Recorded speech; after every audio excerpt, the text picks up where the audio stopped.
Fala, galera bonita do meu coração. Professor Marcos Cunha com vocês para a gente compartilhar esse belo, esse lindo conhecimento da nossa querida geografia.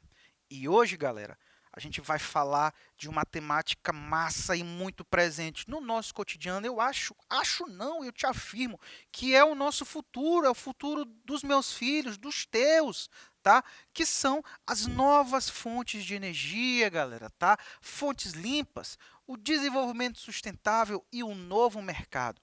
Temática atual, presente no nosso cotidiano antes de tudo, mas que também vai estar presente na tua prova, galera. E tu bem aí que está me escutando, gabaritarás. 1000 errarão do teu lado, outros 1000 do outro. E tu gabaritarás essas questões. Porque Titio Marcos aqui vai passar as dicas, beleza? Então, ó, vem comigo que é sucesso. O que a gente vai trabalhar hoje, Marcos, especificamente? Nós vamos falar primeiramente, né, o que são essas novas fontes de energia relativas ao desenvolvimento sustentável, por que elas são tão necessárias nesse mundo contemporâneo, tá? Posterior, a gente vai justamente entrar nesse novo mercado que o desenvolvimento sustentável nos propõe e as fontes de energia vão estar atreladas ali, vão estar no centro dessa cerne desse novo mercado, tá? Continuamos falando aí sobre as fontes ditas renováveis de forma mais específica. Vamos falar um pouquinho sobre a energia eólica, sobre a solar, sobre a hidrelétrica, sobre a geotérmica, que muita gente não conhece. E, por último, vamos falar da energia nuclear. E tu disse assim, Marcos, mas tu botou ali, ela é não renovável. Pois é, galera, é uma energia não renovável, mas que o tempo de utilização dela é muito grande. Então, ela pode ser enquadrada aqui. E mais do que nunca, a fonte nuclear senta na cadeira, respira, porque eu vou te dizer uma coisa: a fonte nuclear é uma fonte limpa de energia. Limpa, Marcos, e todos esses problemas, o Chernobyl. É limpa, galera, só que quando tem acidentes que tem a problemática. Mas a gente vai explicar o porquê que ela é considerada uma energia limpa de energia, beleza? Então, ó, respirou e vem comigo que é sucesso. Gente, quando a gente fala do surgimento dessas novas fontes de energia, elas vão estar atreladas à ideia clara de desenvolvimento sustentável, que define o quê, Marcos? Define a conciliação do crescimento econômico com a preservação ambiental. Lembra, tá, que já caiu por terra essa ideia de que não dá para crescer economicamente e preservar o meio ambiente ao mesmo tempo. Dá. Vai ter consequência? Vai ter consequência negativa para o meio. Beleza. Mas dá para a gente buscar outras formas para compensar esse meio ambiente. Então, dá para crescer economicamente sim, e dá para preservar o meio ambiente sim também. Não esquece. Tá certo? E as fontes de energia, elas estão no cerne dessa questão. Porque quando a gente fala hoje de problemas ambientais, aquecimento global, efeito estufa, ilhas de calor, quem está ali no cerne da causa são os combustíveis tradicionais, os combustíveis fósseis. Então, galera, buscar novas fontes de energia é uma forma também de ajudar o meio ambiente, diminuindo essas problemáticas. Outra questão importante, galera, é que as fontes tradicionais, elas são fontes não renováveis. Olha o petróleo. O petróleo, a cada dia que passa, ele tende a ficar mais caro. E isso, ó, atrapalha a economia. Então, a busca de novas fontes de energia não é apenas por uma questão ambiental, mas é também por uma questão econômica. Outra questão importante, galera, é que as novas fontes são novas formas de maximizar o seu lucro, né? Olha aí, China, por exemplo, investindo, os Estados Unidos, próprio Israel, em tecnologias como, por exemplo, a solar, a eólica, buscando o quê? Criar uma tendência, né? Buscando que essas suas tecnologias se espalhem para outras partes do mundo e, consequentemente, gera o quê? Lucro, galera. Então, ó, é um novo mercado em expansão, beleza? Vamos sintetizar isso aí, galera, tá? Ó, respirou comigo. O desenvolvimento sustentável é caracterizado por ações que não comprometem as gerações futuras, como o Sistema de Desenvolvimento Global, que se preocupa com a quantidade e extração de materiais, matéria-prima, impactos ambientais, entre outros. Sendo assim, o exercício da sustentabilidade, né, defende que as necessidades de satisfazer as suas vontades não podem prejudicar o recurso dos seus filhos, dos seus netos, bisnetos, das sociedades futuras, beleza? A energia sustentável, né, é toda aquela que vai ser originária, a gente já teve uma aula sobre isso, né, que vão ser originárias de fontes que não vão gerar tanto impacto ambiental, que podem ser reproduzidas dentro dos limites da vida humana, né, que podem ser reutilizadas, tá? Então, fontes renováveis, aquelas que são capazes de se manter disponíveis durante um longo prazo de tempo, se regeneram ou podem ser reproduzidas dentro do limite da vida humana e são mais limpas se comparadas às tradicionais. Beleza? Então, ó, facinho, né? O novo mercado, Marcos, é justamente, galera, essa nova perspectiva que as fontes de energia trazem. A gente acabou de explicar sobre isso também, né? A sustentabilidade é um assunto presente em todos os setores da economia. Abre espaço para o surgimento de novas tecnologias e novos campos de mercado, como comércio de produtos naturais e orgânicos, desenvolvimento de novas fontes de energia e suas tecnologias, que podem ser, ó, vendidas, gerando, ó, capital, o lucro, o objetivo do sistema capitalista. Beleza? Os benefícios vão além do bem para o meio ambiente. Galera, no mundo capitalista, não vai existir apenas uma preocupação ambiental se não houver um retorno econômico também, tá? Então é necessário que esses dois elementos eles se coadunem, eles possam andar de mãos dadas conjuntamente, tá bom? Então não esquece disso, tá? Os benefícios vão além do meio ambiente, também melhorando a imagem, a reputação de empresas. As empresas hoje elas estão muito preocupadas com isso, né? Porque o mercado consumidor já cobra, o que possibilita a geração de capital, lucro financeiro. Logo, o desenvolvimento sustentável, além de ajudar o meio ambiente, possibilita novos lucros em novos mercados em expansão. Beleza? Então, ó, deu para entender a importância desse novo mercado, né? Bacana, galera. Então, ó, respirou. Vamos falar agora dessas principais fontes de energia. Primeira coisa que eu digo para vocês, eu gosto de frisar, já falei, repito de novo, porque tu não vai cair nessa pegadinha, nessa casca de banana, que é o quê, Marcos? Dizer que as fontes novas, as fontes limpas de energia não têm desvantagens. Gente, lembrem-se, toda fonte de energia, sendo tradicional ela ou renovável, vai ter desvantagem. Isso faz parte do mundo, tá? Então, por exemplo, a energia eólica, ela tem vantagens? Tem, mas ela tem desvantagens também, gente, tá? O que é energia eólica, Marcos? É energia, galera, gerada pela força do vento, né? É uma fonte aí renovável, constante e inesgotável, porque ela é gerada pelo vento, que é gerado pelo nosso movimento aí de rotação, né? A Terra está se movimentando e, consequentemente, o ar ele vai circulando.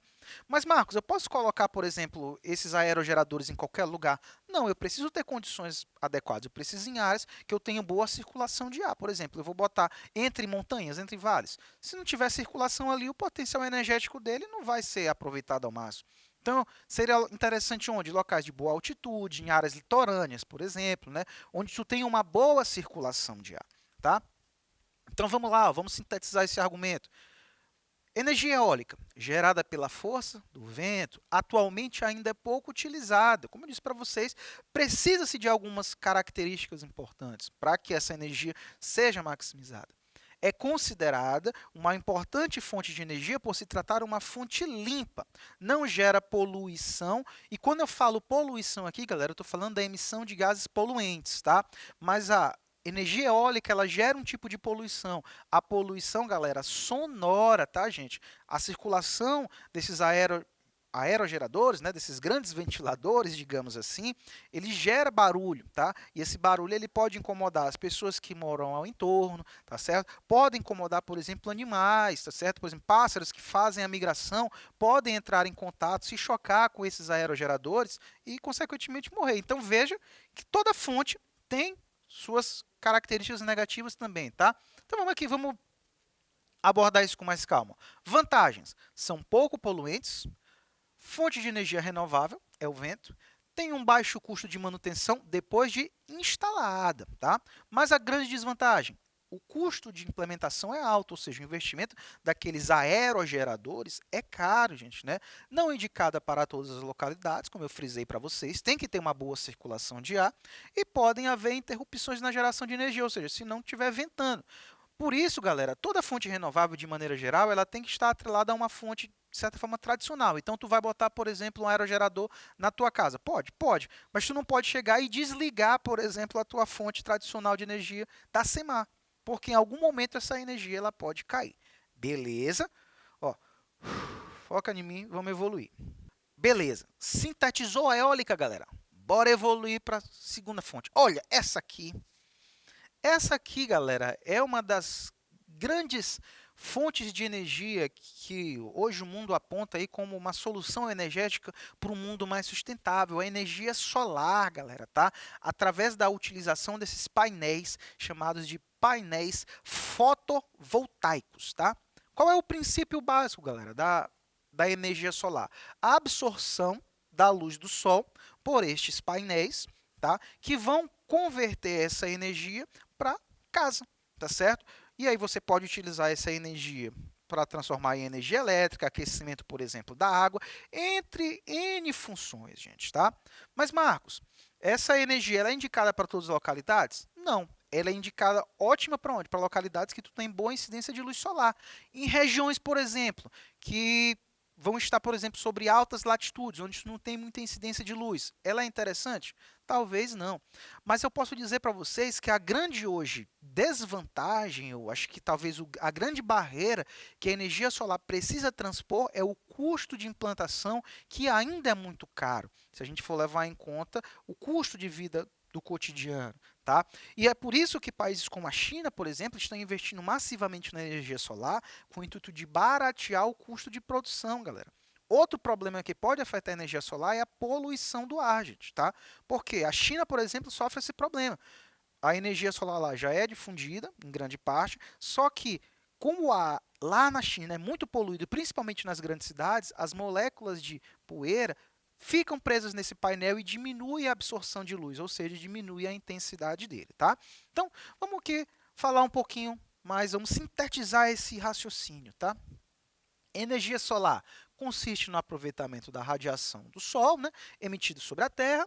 É uma fonte de energia inesgotável e altamente potente, né, utiliza a força do Sol. Ela pode ser classificada em energia fotovoltaica, quando tu tem essas placas, né, que normalmente utiliza o silício, que tem uma boa absorção, tá, de calor, e converte essa radiação solar em luz energética, como eu falei para vocês há pouco, ou térmica, né, aquece a água e o ambiente através da conversão da água em vapor, e este vai ser responsável por movimentar turbinas, né, que vão gerar energia para casa. Beleza? Vamos ver aqui as suas vantagens. Energia solar é uma fonte limpa e renovável, não polui o meio ambiente, é inesgotável, ou seja, não emite CO2, dióxido de carbono. Desvantagem: o custo de fabricação e implantação ainda é muito caro. A dificuldade de armazenamento da energia também é um problema, porque você precisa ter ali um gerador para, de certa forma, ficar com parte dessa energia, tá certo? A variação no fornecimento de energia pode acontecer de acordo com as condições do tempo. Por isso, essa aqui também não dá para tu botar o painel fotovoltaico na tua casa e desligar a tua corrente de energia, por exemplo, da SEMAR. Ela sempre tem que acabar funcionando associada a outra matriz energética. Beleza? Então, ó, facinho, né, galera? Energia solar. Abre aspas, Israel tem um grande destaque na produção de energia solar, viu, galera? Se cair na tua prova, vai lá, Israel é sucesso nesse aspecto.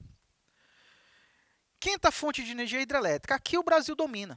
Aqui nós, inclusive, temos a foto de Itaipu, né? Que até pouco tempo aí era a maior hidrelétrica do mundo, né? A hidrelétrica binacional Brasil-Paraguai, tá certo? Foi superada ali pela China, a hidrelétrica de Três Gargantas, tá?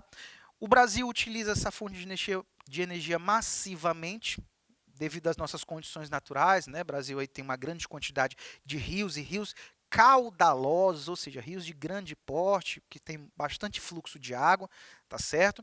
Em áreas de planalto, então aqui, por exemplo, a região norte do Brasil, o nordeste tem uma grande quantidade de hidrelétricas, na região sudeste ali, tu tem Itaipu, tá? Que é responsável pela geração de grande parte de energia para a região sudeste. A energia hidrelétrica, galera, como todas elas têm suas vantagens. A primeira delas, ela não emite, né, gases poluentes, ela não emite dióxido de carbono no seu processo de geração de energia. Tá? Ela é uma fonte renovável, então essa água que passa pelas turbinas pode ser reutilizada normalmente em outras atividades econômicas, mas ela tem problemas. Por exemplo, a construção de barragens. Toda essa área aqui que vocês estão vendo inundada, galera, tá? Ela precisou ser desmatada para que você inundasse essa área.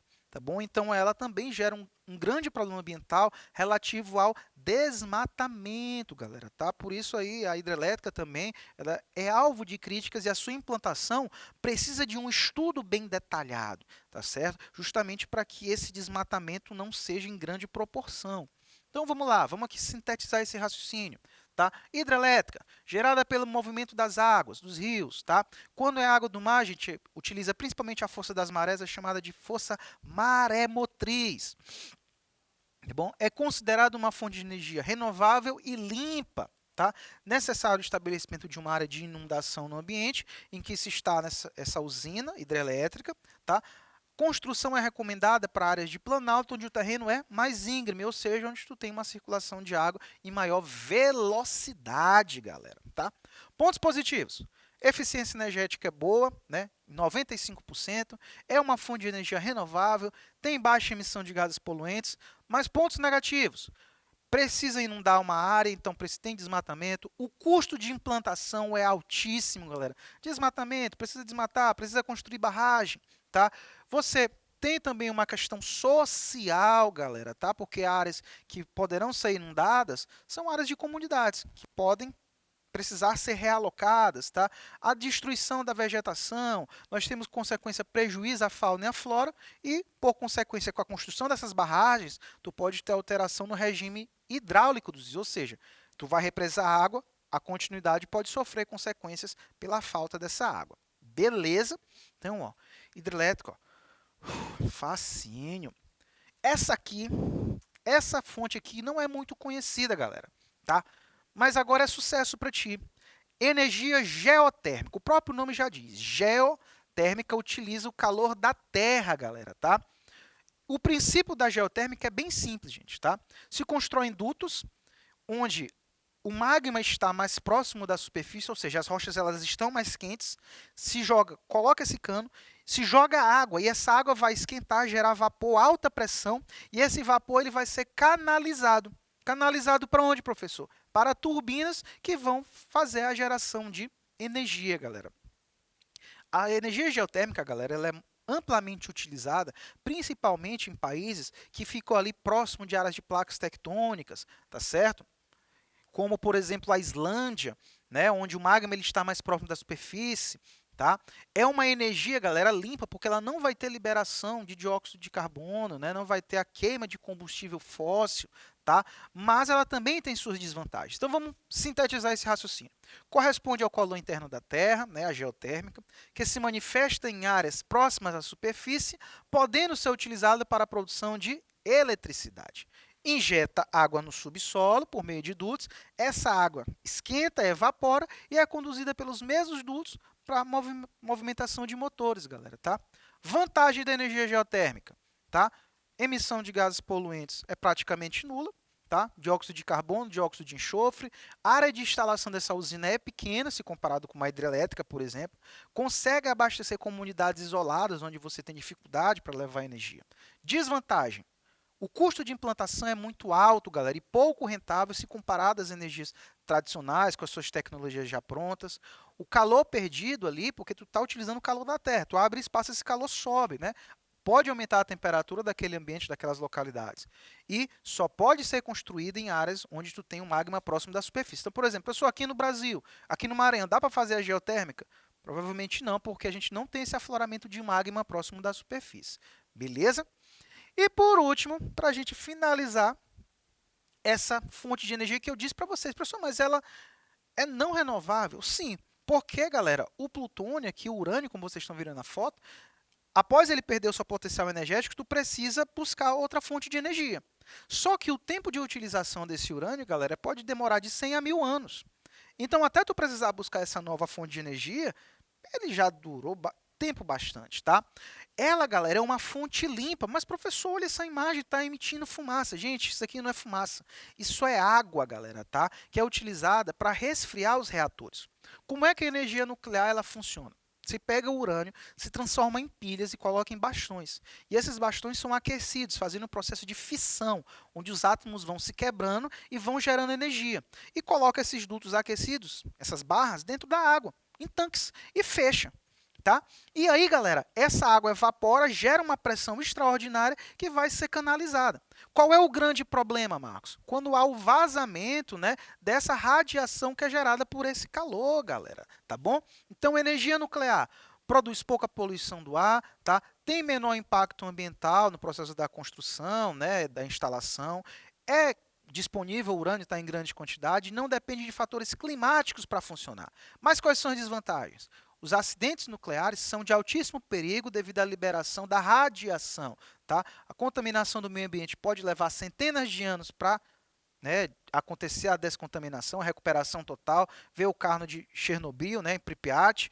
Geração em grande quantidade gera lixo nuclear e o descarte dele é um problema e o custo de implantação é muito elevado. Então, galera, tamo junto, abraço, valeu!